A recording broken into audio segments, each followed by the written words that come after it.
SIN সংঘাতের আবহে আজকে রাজ্যে ফের কমিশনের টিম, কমিশনের বিশেষ টিম তারা রাজ্যে আসছে। আর ইতিমধ্যেই যে খবর পাওয়া যাচ্ছে, রাজ্যের মুখ্য নির্বাচনী আধিকারিক মনোজ আগরওয়াল তিনি উত্তরবঙ্গের উদ্দেশ্যে রওনা হলেন। তার কারণ উত্তরবঙ্গে একাধিক বৈঠক রয়েছে, যে বৈঠক করবে কমিশনের এই বিশেষ টিম। 3 দিনের সফরে 3 জেলা শাসকের সঙ্গে বৈঠক করার কথা রয়েছে। এই মুহূর্তে রুমা পাল প্রতিনিধি রয়েছেন আমাদের সঙ্গে। রুমা, নির্বাচন কমিশনের বিশেষ টিম তারা রাজ্যে আসছে এবং আগামী 3 দিনে উত্তরবঙ্গে একাধিক বৈঠক রয়েছে। আর ইতিমধ্যে যে খবর পাওয়া যাচ্ছে, মনোজ আগরওয়াল তিনি উত্তরবঙ্গের উদ্দেশ্যে রওনা হয়েছেন।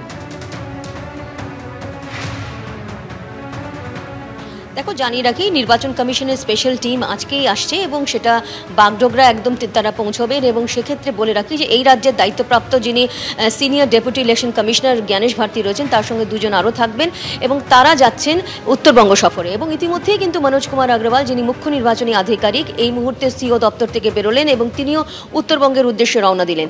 জানিয়ে রাখি যে কালকে অবশ্যই আলিপুরদুয়ারে বৈঠক রয়েছে। আলিপুরদুয়ারে বৈঠক রয়েছে যেখানে হচ্ছে একদম জেলা নির্বাচনী আধিকারিক এবং ইআরও প্রত্যেকের সঙ্গে বৈঠক করবেন। আলিপুরদুয়ারে অবশ্যই শুধু বৈঠক নয়, ওখানে কিন্তু ফিল্ড ভিজিটও যাওয়া হবে। তারপরে কিন্তু কোচবিহারে বৈঠক রয়েছে, কোচবিহারও একই। এবং সেক্ষেত্রে যেমন জেলা নির্বাচনী আধিকারিক রয়েছেন, ইআরও রয়েছেন, প্রত্যেকের সঙ্গে বৈঠকের পর সেখানেও কিন্তু ফিল্ড ভিজিটে যাবেন এবং সেখানেই সিদ্ধান্ত নেওয়া হবে কোথায় তারা যাচ্ছেন।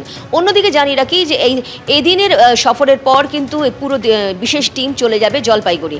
যদিও মুখ্য নির্বাচনী আধিকারিক যা জানা যাচ্ছে কালকের বৈঠকে থাকবেন এবং জলপাইগুড়ির বৈঠকে শুধুমাত্র দিল্লির বিশেষ টিম থাকবে নির্বাচন কমিশনে, তারা জলপাইগুড়িতে যাবেন এবং সেক্ষেত্রে কিন্তু তারা সেখানকার একইভাবে জেলা নির্বাচনী আধিকারিক এবং তার সঙ্গে সঙ্গে ইআরওর সঙ্গে কথা বলবেন এবং সঙ্গে সঙ্গে ফিল্ড ভিজিটও যাবেন। অন্যদিকে জানিয়ে রাখি তারপর শিলিগুড়ি সার্কিট হাউসে কিন্তু দার্জিলিংয়ে যারা ডিও রয়েছেন বা ইআরও রয়েছেন, ইআরও তাদের সঙ্গে বৈঠক হবে। অর্থাৎ একই সফরে কিন্তু উত্তরবঙ্গ সফরে কিন্তু 4টি জেলা তারা পুরো কথা বলছেন এবং 4টি জেলার সঙ্গে দেখছেন যে কোথায় এসআইআর পদ্ধতি কিভাবে হচ্ছে।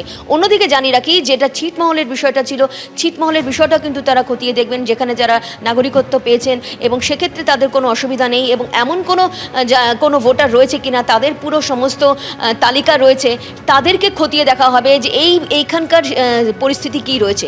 সবথেকে বড় কথা হচ্ছে যেহেতু জলপাইগুড়ি এবং দার্জিলিংয়ে ম্যাপিং এবং ম্যাচিংয়ের কাজ কিন্তু একটু পরে শুরু হয়েছিল, কারণ ওখানে বন্যা পরিস্থিতির জন্য এই কাজটা অনেক দেরিতে শুরু হয়। সেক্ষেত্রে এখনও পর্যন্ত পাওয়া খবরে যে ক্যাম্প করা হয়েছিল নির্বাচন কমিশনের তরফ থেকে, কোনো এরকম তাদের নথি এরকম কোনো কিছু তাদের প্রত্যেকের কাছেই রয়েছে, কারোর কোনো অসুবিধা নেই, এমনটাই কিন্তু খবর এসেছিল সিও দপ্তরে। অর্থাৎ এই কটা 3 দিনে কিন্তু তারা উত্তরবঙ্গ পুরো খতিয়ে দেখবেন আগামী 3 দিন। এবং এই 3 দিনের সফরে উত্তরবঙ্গে একাধিক বৈঠক রয়েছে, জেলা শাসকদের সঙ্গে বৈঠক করবে নির্বাচন কমিশনের এই বিশেষ টিম। ধন্যবাদ রুমা তোমাকে। ইতিমধ্যে আপনারা জানেন যে গতকাল থেকে বিএলওরা বাড়ি বাড়ি গিয়ে এনুমারেশন ফর্ম দেওয়ার কাজ শুরু করেছেন।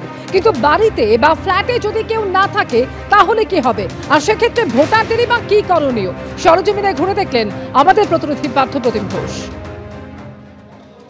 বাড়ি বাড়ি পৌঁছাচ্ছেন বিএলওরা, কিন্তু এমন হচ্ছে বেশ কিছু বাড়িতে সেখানে গিয়ে দেখা যাচ্ছে যে কেউ নেই। ধরুন এই যে বাড়ি, এই ফ্ল্যাটের মধ্যে দেখা যাচ্ছে তালাবন্ধ অবস্থায় রয়েছে, ফ্ল্যাটে কেউ নেই। তখন কিন্তু বিএলওরা কি করছেন আমি দেখতে পাচ্ছি এখানে। আপনারা কি করছেন যদি একটু বোঝান। আমরা একটা নোটিশ দিয়ে যাচ্ছি, এটা ইসিআই এর নির্দেশ। এসে আমরা যে 3 দিন পর আসবো, 4 তারিখ এসেছিলাম, 7, 9 এবং 11 আমি আসবো। এখানে আমার ফোন নম্বর দেওয়া আছে 2টো, উনি ফোন করতে পারবেন। এবং আজকে যেহেতু অভিষিক্তা এসছে, আমি আর একবার দেখে গেলাম উনি আছে কিনা। আজকে ওনাকে ফর্মগুলো আমি দিয়ে যাবো। এখানে 3টে ডেট পরপর দেওয়া আছে, ওনার অ্যাড্রেসে এসেছিলাম আমি এবং আমার নাম দেওয়া আছে, কবে এসেছিলাম, কখন এসেছিলাম সেটা দেওয়া আছে এবং কবে আসবো সেটা দেওয়া আছে, 2টো নম্বর দেওয়া আছে। উনি বাড়ি ফিরলে এটা দেখে আমাকে কল করতে পারবেন। এবং আমার যদি নির্দেশ আছে, ওনার দরজার তলায় দেওয়ার কথা ছিল আমার, কিন্তু এখানে সম্ভব নয় ঢোকানোর, আমরা ওনার বক্সে দিয়ে যাবো।